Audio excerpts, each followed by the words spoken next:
Welcome to the Slop Farm. Enjoy the video. In this video, I will explain how to sign up to be a YouTuber.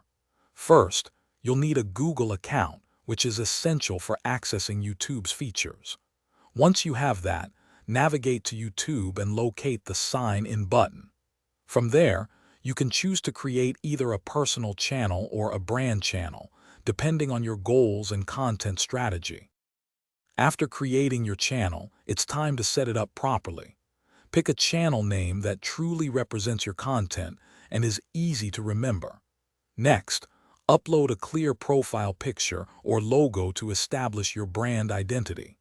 Finally, craft an engaging channel description to tell potential subscribers what your channel is all about. To make your channel stand out, personalize its appearance. Design eye-catching channel art, such as a banner, to create a professional look. Don't forget to add links to your other social media platforms, connecting your audience across different sites. Organizing your videos into playlists also helps viewers easily find content they love. Now for the exciting part, uploading your first video. Look for the Create button, usually a camera icon, and select Upload Video.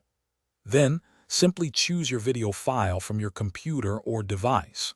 Make sure to give your video a clear, descriptive title and include relevant tags to help people discover your amazing content. Thanks for watching. Consider subscribing if we helped you today.